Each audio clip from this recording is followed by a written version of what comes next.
Čia kaip namuose, vakulė. Eik tu sa. Basuk ant to blindės. R raidė, ribinė. Latvijai tokių žymėjimų nėra. Kodėl? Mes gal biškai labiau pažengę esam. Taip turėtų būti pas visus padaryta, kad visiems būtų aišku, kas kokį miško sklypą turi plotą. Pas mus atžymėta šiandien dieną yra visur R raidė. O kodėl R raidė? Riba. Čia mes įėjom, žiūrim, priešais mumis yra šitas 6 sklypas. Yra dar toks dalykas kaip taksoraštis, kuriuo neaptarėm. O kas tai yra?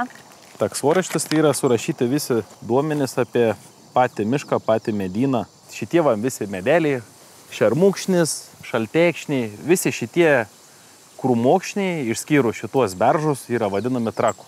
Kodėl? Trakas tai yra krūmai, kurie niekada neužaugs ir nepavirs medieną. Ypatybės pačios sklypo skalsumas nevienodas, amžius nevienodas. Tai reiškia, kad vienas beržas šitas gali būti 70 metų, sekantis beržas, va kaip matom, smulkus, jis galbūt bus kokie 40 metų, dar yra smulkesnių, bet vyraujanti medžių rūšis yra šitam sklype brandi, 70 metų. Iš taksoraščio dar matom aukštį medžių, skersmenį, skalsumą. Pavyzdžiui, šitam sklype hektare turis yra 240 kubinių metrų. Yra ten tas berželis, į kurį rodai 40 metų, jisai jau yra kreivas. Tai atvažiavęs operatorius, kirtėjas, ar ne? Ką darys su juo?